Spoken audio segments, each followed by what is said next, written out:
I'm in a vegetative state. But I got married to the daughter of the Liu family, all because I accidentally got her pregnant, when everyone thought I would cling to my wife's status. I left resolutely because of a birthday wish my daughter made. Chapter 1. I handed the divorce papers to Willow. She just glanced at me indifferently, like she was looking at a stranger. In 5 years of marriage, we never shared a bed since the wedding day.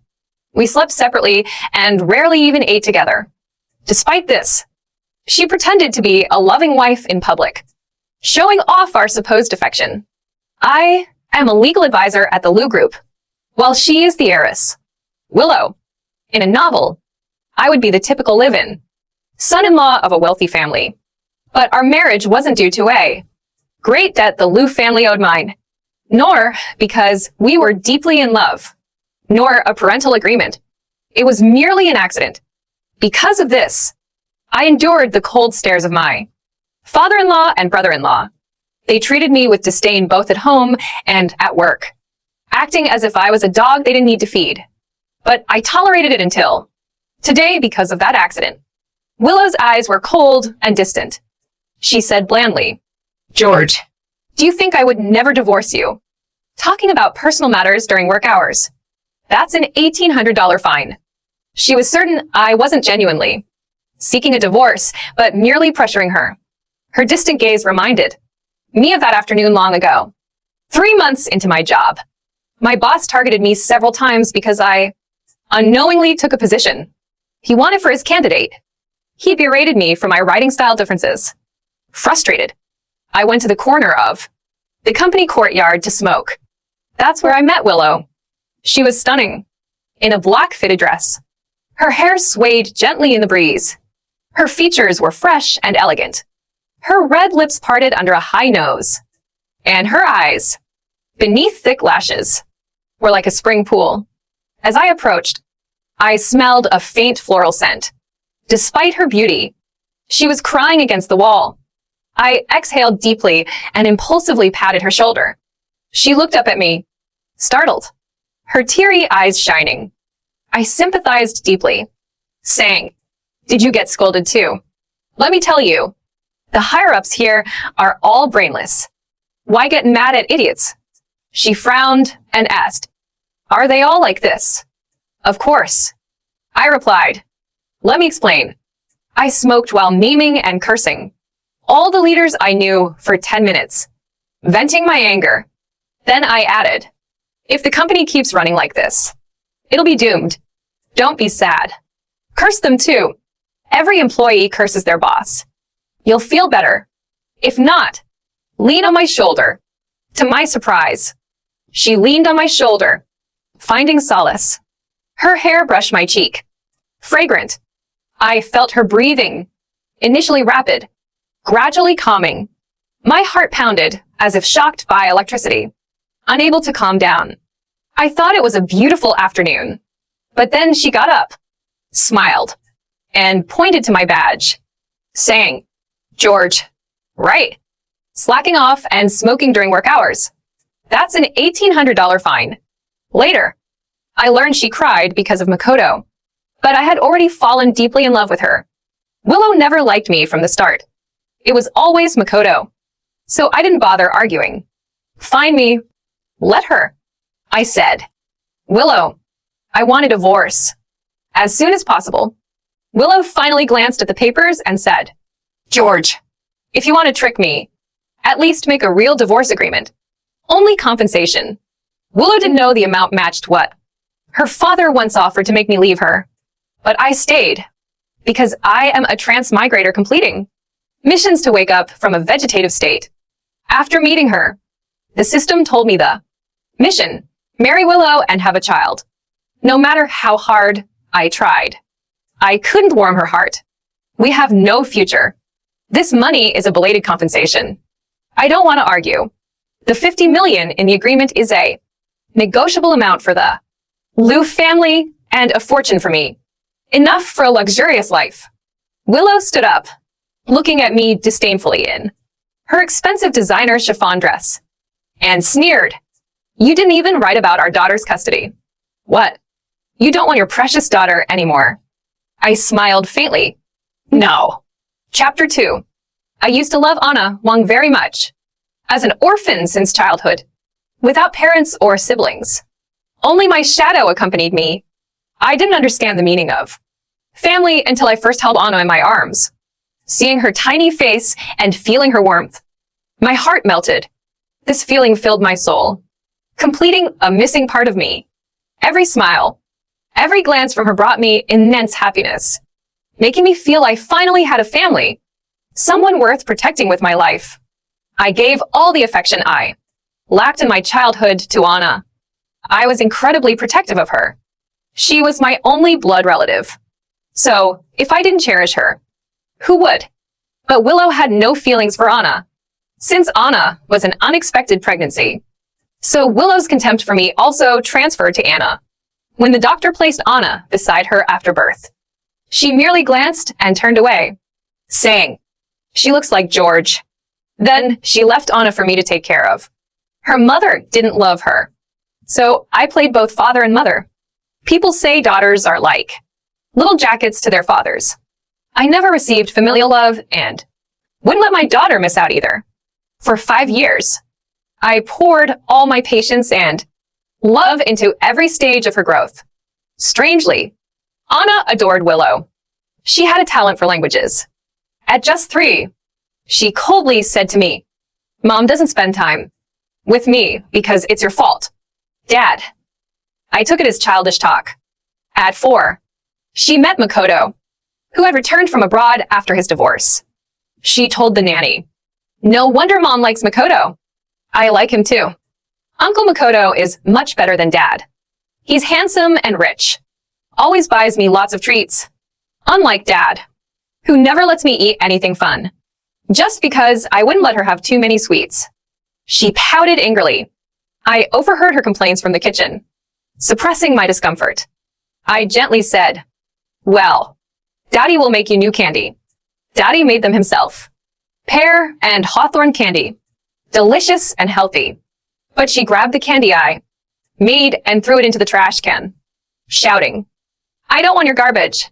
I want the fancy candy Uncle Makoto brought from Italy. I want cavities." "So what?" I stared at her, stunned. At that moment, I realized how much Willow's daughter resembled her, both unresponsive to my warmth, especially on her 5th birthday. Both mother and daughter invited Makoto.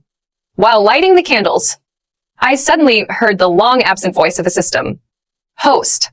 Long time no see. I'm back." Although others couldn't hear it, I instinctively stepped outside. "Host. Your mission is complete. You have enough points to return. You can also choose to stay. After all, you have a family now." In the original world, you were all alone. As I hesitated, Anna made the decision for me.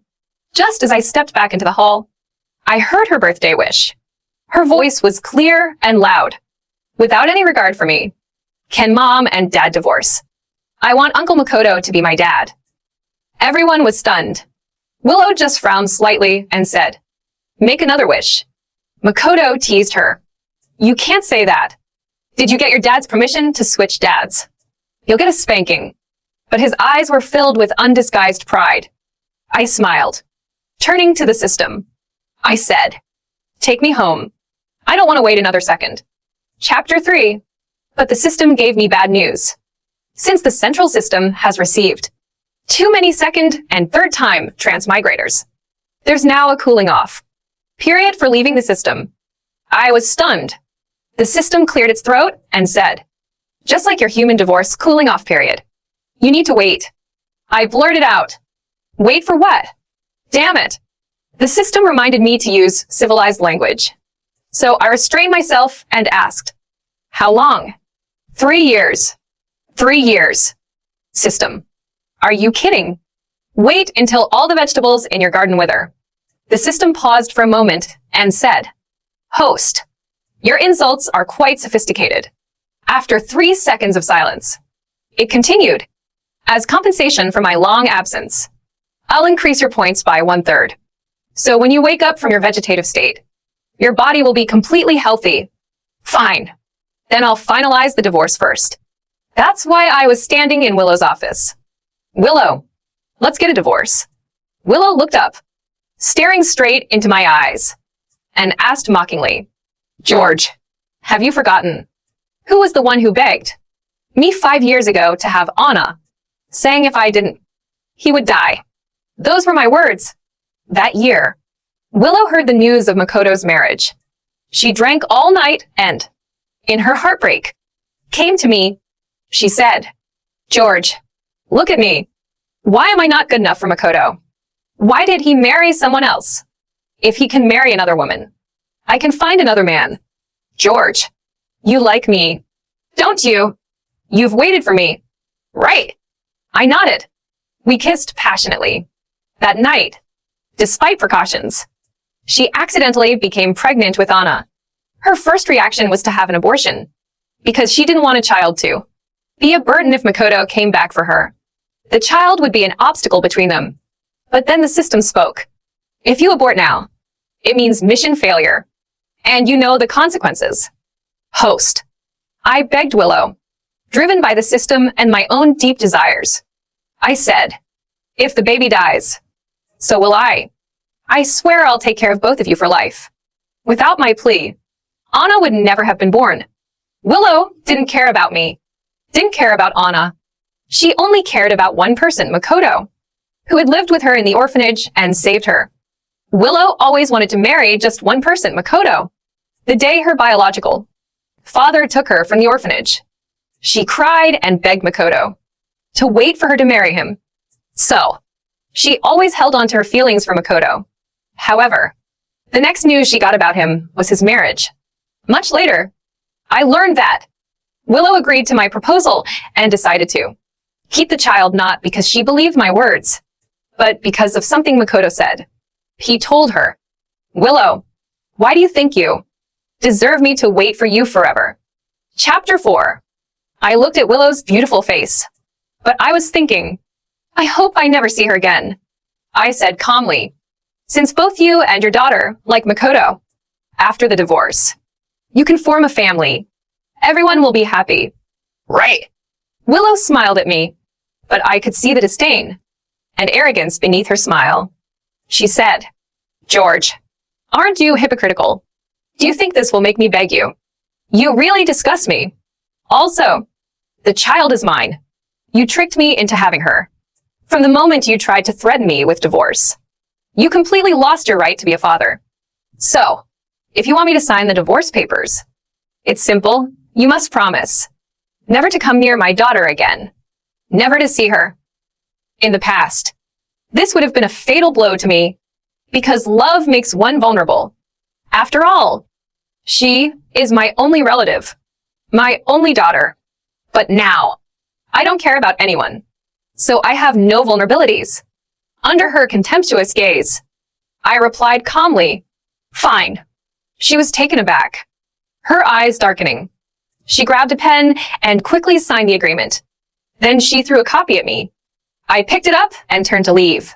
Willow bit her lip and said, George, take your lies and get far away. Never come back. I said, fine. My emotions were frighteningly steady.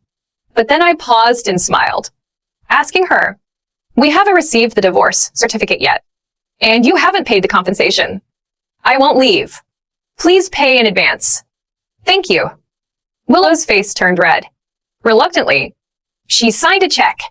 Chapter 5. Watching George leave the office without looking back, Willow felt an inexplicable panic.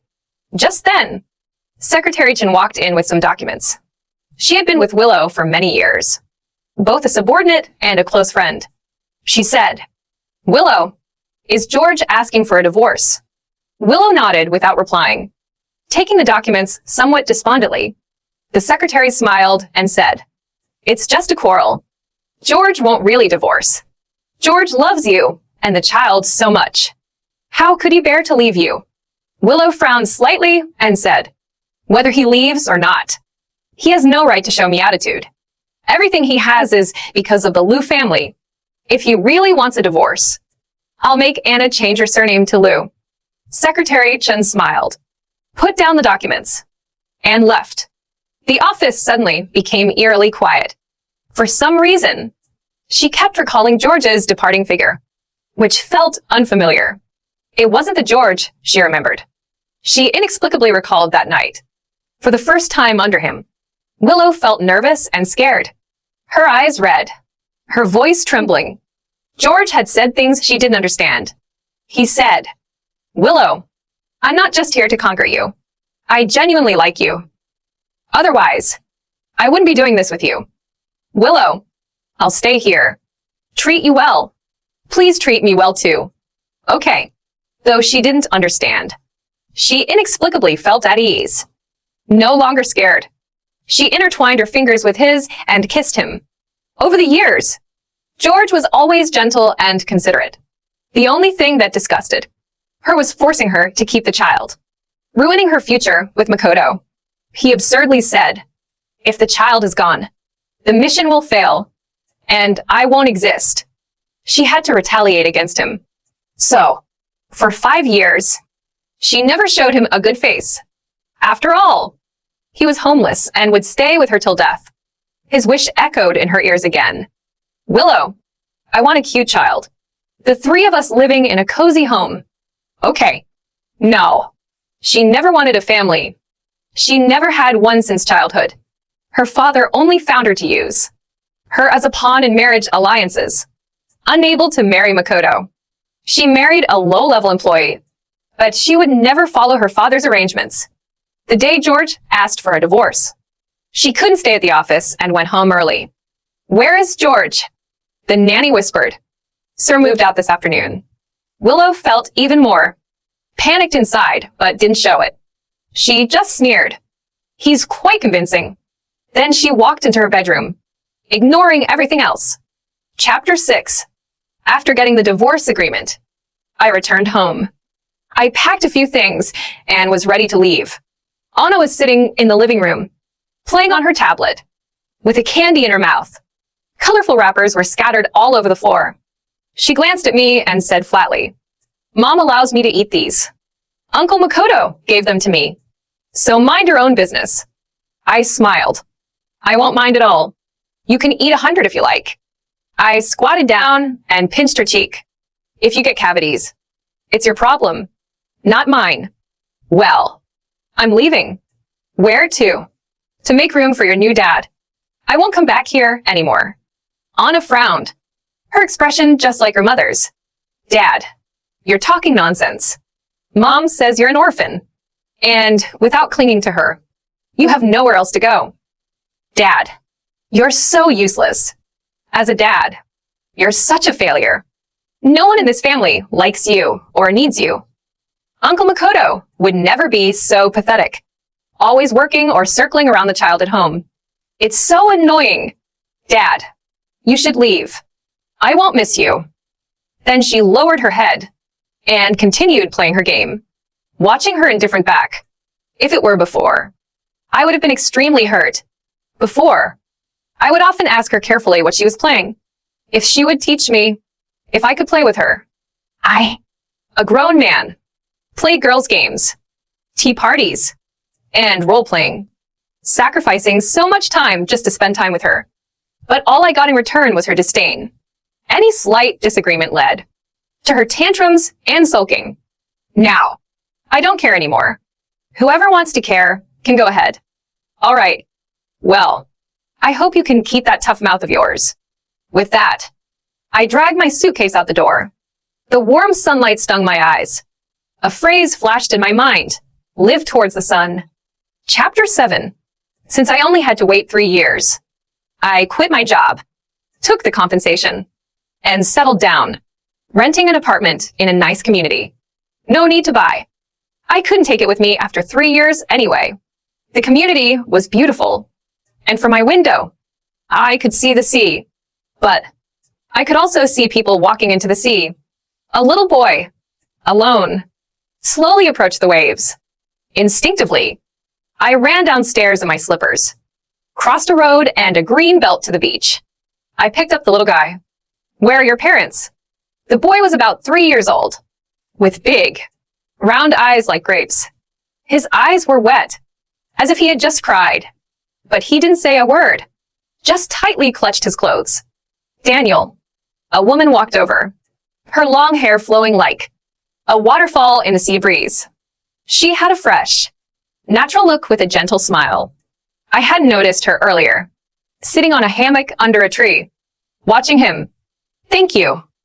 But don't worry. He wouldn't dare go further. I was watching. The woman approached to take the boy. Daniel, come home with mommy. But the boy clung to my pants. With his chubby mouth. He said, hug. The woman was surprised and smiled. This is the first time Daniel has asked a stranger to hug him. I rubbed the little guy's head. Since I had nothing better to do, I carried him back to the community. It turned out they lived next door. The woman thought for a moment and said, Mr. Wong, Daniel seems to like you. I know you're single and currently not working. It's just me and my son. I'm a doctor, and I often bake. If you're willing, I quickly handed the boy back. I interrupted her, saying, Miss, if you're interested in me, just say it. You look like a model with your height and long legs, and your fair skin and beauty make you look like a celebrity. Why are you acting like a stalker? How did you find out so much about me? She looked stunned and said, Mr. Wong, I wanted to ask if you could help look after Daniel for a while. I just fired his nanny for mistreating him, and I need someone to watch him until I find a new nanny. I saw how you cared for children, so I thought I'd ask. I can make you some treats in return. I was speechless. What a misunderstanding. But then I thought again and asked, how did you find out so much about me? She said, well, I know your information because I'm your landlord. After confirming her identity, it was true. I felt so embarrassed. But I'm someone who can admit mistakes and adapt. So I said, Miss Landlord, I apologize for being creepy. Okay. Chapter 8. Regarding her request. I considered it for a moment and planned to refuse. After all, taking care of children is troublesome. I used to take care of Anna because I was her biological father. I wanted to make up for my own unfulfilled experiences, filling the void in my heart by taking care of her. But now, taking care of another child is something I cannot do. Kids at this age love to run around, and I can't afford to take responsibility if something happens. However, in the next second, she said, you can name your price. So I said, sure, sister. When do I start? There's no helping it. The child's pitiful eyes were too hard to refuse, and I couldn't bear to turn down such a lonely mother and son. Unlike my daughter, he was very quiet and didn't talk much. I took care of him with the same dedication and effort as I did my daughter. So he often sat obediently on his little stool, watching me play video games. Every time I won, he clapped his little hands and praised me. He said, Brother Wong is amazing. Brother Wong is the best. Brother Wong dominates the game. Sarah looked on speechlessly. I explained to her that I had him call me Brother Wong because it's better to be friends with kids, not enemies. Daniel chimed in. Brother Wong is my best friend. Mom, don't worry. I'll take care of him. You go to work. Sometimes, while playing, I would zone out for a moment. Anna never did this. She always complained. Dad, this is boring. Draw me a picture. Dad, your drawing is ugly. I don't like it. This isn't what I wanted. Then she tore up the little hamster I had spent half an hour drawing for her. Daniel, on the other hand, was a much easier child to get along with. The only strange thing about him was that he often called out for his parents in his sleep. He woke up with his eyes wet. Every time I would wipe away his tears, he would look at me, embarrassed, and say, Mom always says boys shouldn't cry. Am I being silly? And I would tell him, everyone gets sad. And when you're sad, you cry. If happiness doesn't distinguish between genders, neither does crying. After saying that, I would give him a pear and hawthorn lollipop I made. He would put it in his mouth, and his eyes would squint into crescent moons with satisfaction. He would give me a fruity kiss, When his mom, Sarah, came home from work, he would show off. Mom, Brother Wang's candy is much better than yours. Sometimes, he would be reluctant to finish it all at once, taking small bites slowly. I laughed. Eat up. Daniel, if you like it, I'll make more. But don't forget to brush your teeth. The things Anna despised were treasures to someone else. Before the divorce, my life revolved around Anna. Even with a nanny at home, I would worry every half hour at work about whether Anna had hurt herself. Maybe it was because I had Daniel's company. During these days apart, I rarely thought about Anna or anything related to Willow. Instead, the butler contacted me several times. Miss Anna isn't used to sleeping without your bedtime stories. She'll get used to it. Miss Anna has a toothache. Will you come back to be with her? No. I'm not a dentist. Chapter 9. A few days later, I unexpectedly ran into Anna. Sarah went out of town for a conference and asked me to pick up and drop off Daniel for a few days. But I overlooked the fact that Daniel's new kindergarten was the same as Anna's. I carried Daniel out of the car and just dropped him off. Then I ran into Anna. Willow, with a cold expression, was still sitting in the car. Anna opened her mouth, wanting to call out Dad. But the word stuck in her throat. Even though we were divorced, she was still my daughter, a familiar face. So I greeted her. Hey. Well. But she didn't respond, running into the classroom like an angry pufferfish. The woman in the car, my ex-wife Willow, was also a familiar face, but I had no intention of greeting her. Unexpectedly, she spoke first. George, didn't you firmly agree not to see Anna anymore? It's only been a few days, and you can't hold back. I laughed angrily and said, Are you crazy? Does your family own this kindergarten? You can come, but I can't. As if I wanted to see you. Why don't you just transfer her to another school tomorrow? I couldn't be bothered with her. Willow scoffed behind me. George, keep pretending. Chapter 10. George had been away for over a month. Willow didn't understand. Such an ordinary man. A substitute. Someone dispensable. Why did the house feel so empty without him? Anna often cried. She clung to the housekeeper, asking, When will Dad come home? She couldn't quite figure out her feelings for Anna. Maybe it was because she was abandoned by a garbage dump as a child. So, she didn't know how to be a mother to a child. Stop crying. You look ugly when you cry. Anna hiccuped through her tears. Mom, can you tell me a bedtime story? No. You don't have to sleep if you don't want to. Anna was taken aback. In the end, Willow sat by Anna's little bed and told her a story.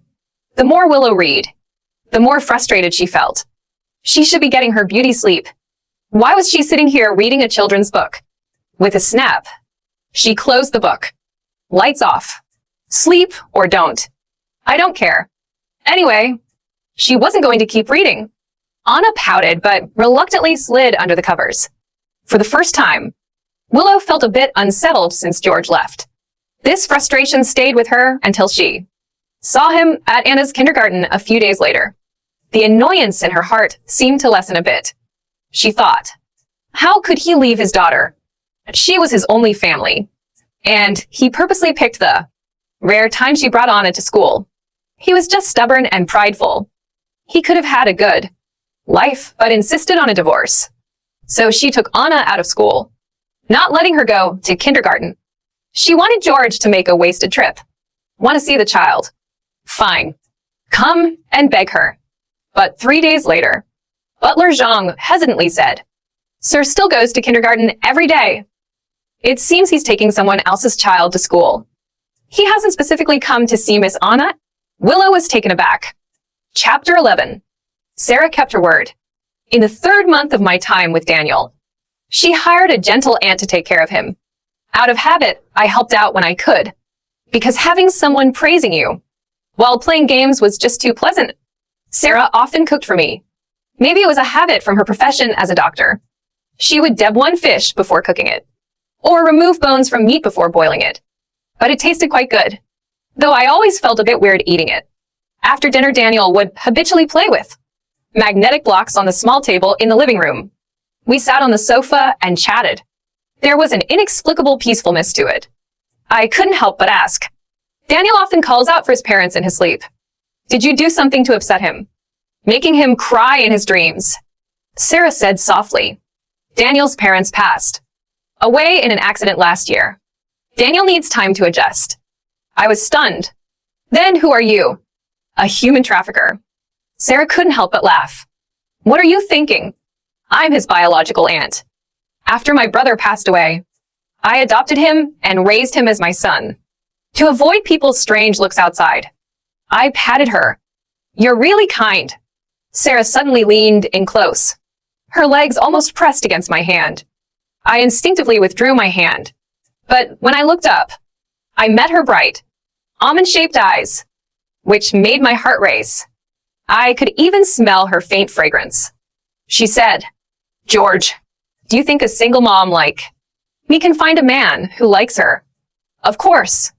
You can. You're beautiful, gentle, and kind-hearted. Do you like me? Me. I was speechless. The conversation had shifted too quickly. I instinctively said, why not? Sarah shook her head. Men shouldn't say they can't. I sighed and continued. In 3 years, I have to go back home. Sarah's smile faded. She looked a bit forlorn. George, can't you forget your ex-wife? I laughed. How could I? She's getting married. Sarah's eyelashes fluttered, and her eyes brightened. Her voice was filled with unconcealed excitement. Really? Should I send her a big gift to congratulate her on her wedding? I was taken aback. Sarah, why are you so excited about my ex-wife getting married? You're acting like it's your ex-husband getting married. Chapter 12. Nearly half a year had passed. There was no sign of George softening up. He seemed to have left decisively and cleanly, as if he had disappeared from her world.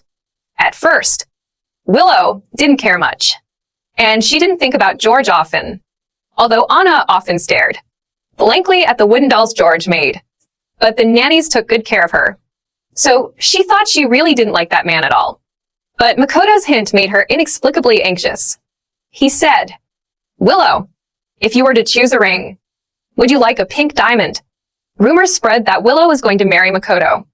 She couldn't help but think, did George hear about it? Would George misunderstand and never come back? Actually, Makoto was someone she had liked for a long time in her memories. Maybe childhood memories were deeply ingrained. Back then, she had just arrived at the orphanage, thin and weak.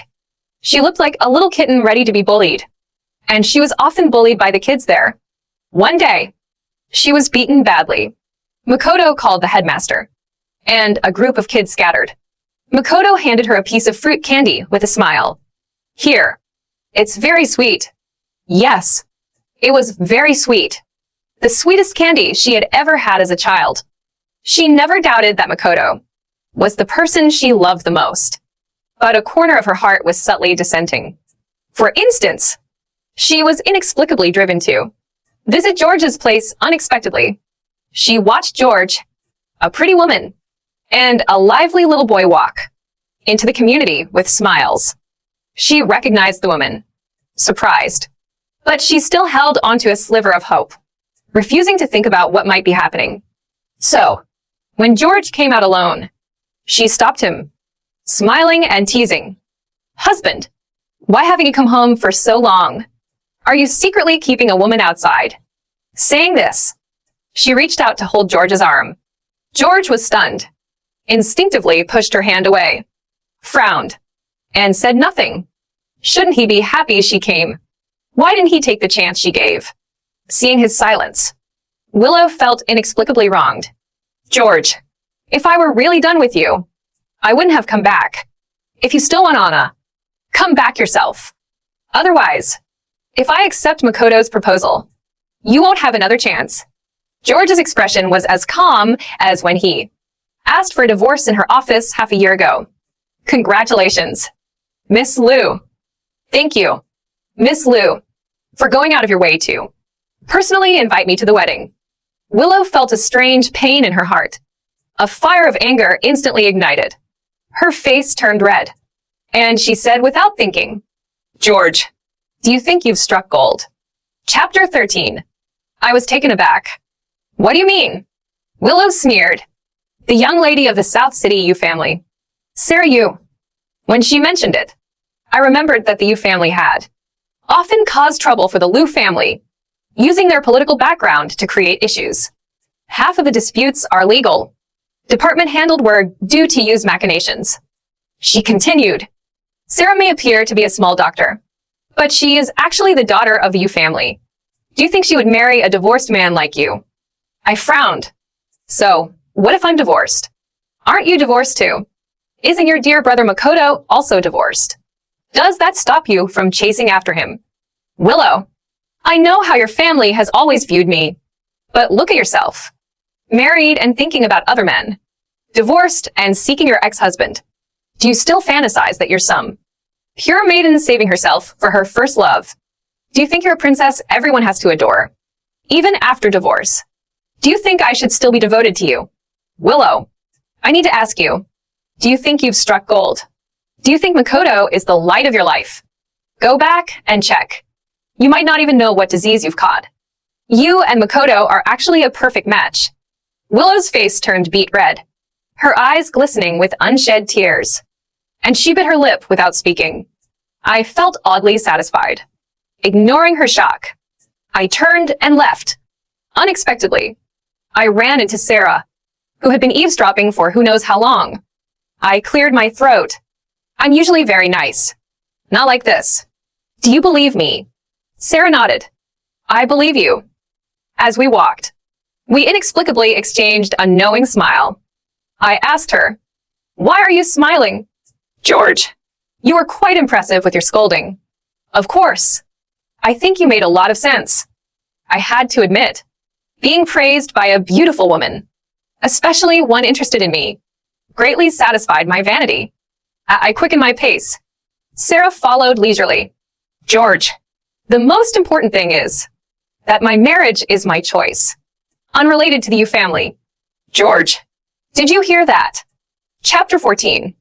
A week before Willow's wedding, Anna unexpectedly came to see me. With the housekeeper's accompaniment, Anna was almost 8 years old. She had lost her baby fat and grown taller, looking more and more like Willow. "Hi." Well, her eyes were slightly red. "Dad." I took Anna upstairs. "Did your mother agree to you coming?" I knew that without Willow's permission, the housekeeper wouldn't dare to bring Anna here. Anna nodded. "Dad, do you completely not want me anymore?" I smiled. "Dad never did want you. It was always you who didn't want Dad." "Then why don't you come home?" "In a saying, I divorced your mother. And divorce means not living together." Anna turned her head, looking down at the floor. "Can't you come back for me? How can you say you don't want me?" "Well, why should I come back for you?" Although Anna was young, she was very smart. I didn't treat her like a small child in our conversations because she understood. I once made a mistake, thinking I was doing good for others, including you and Willow. But isn't that a kind of moral coercion? I thought accompanying you was good for you, but you didn't need my company. I thought not letting you eat candy was good for you to prevent cavities, but you didn't care about cavities. To be good to someone, you must first know what they like. If I like peaches and you give me apples, is that being good to me? It's not. Meeting the needs of others is truly being good to them, not fulfilling what I think they need. Even if one day you get cavities and regret it, thinking I was good to you back then, it doesn't change the fact that when you didn't care, I wasn't good to you. So, a person must first understand what they want to understand what others want. I have to live for myself first before I can care for others. Otherwise, it's just self-sacrificing sentimentalism compared to your interests. I now care more about my interests. What good does it do me to be good to you? Why wouldn't I be good to those who are good to me? So I won't come back because of you. If you need child support, have your mother contact my lawyer. Anna seemed to understand a bit, lowering her head in frustration and staying silent. A knock suddenly came at the door. When I opened it, a small shadow shot into my arms. Wong. Wong. I want some pear candy. Daniel saw Anna and blinked. Wong. Is this beautiful girl your daughter? I nodded with a smile. Daniel grabbed a handful of pear candy from the table and handed it to Anna. Sister, eat this. Wong makes it really well. It's healthy and delicious. Much better than the fancy candies you buy outside. Anna took the candy and suddenly started crying. Dad, I'm sorry. I knew she remembered throwing away the candy I made with my own hands as garbage. Sometimes, things thrown away by hand are hard to retrieve. Love. 2. Chapter 15. Willow married Makoto. The wedding was unprecedentedly grand and luxurious, trending on South City's hot search. In the pictures, Makoto was beaming with joy, but Willow's smile was forced. Well, dressed in an exquisite little dress as the flower girl, wore an expression identical to her mother's. However, the birthday wish she made when she was 5 finally came true. I can only say, daughter, you must face the wishes you make yourself. Strangely enough, Willow's wedding made Sarah and Daniel the happiest. The mother and son insisted on taking me to the villa for a vacation. George, there's a beautiful starry sky over there, and we can set off fireworks. Daniel happily spun in circles. I love watching fireworks the most. Seeing Daniel gradually emerge from the shadow of losing his parents, becoming happier day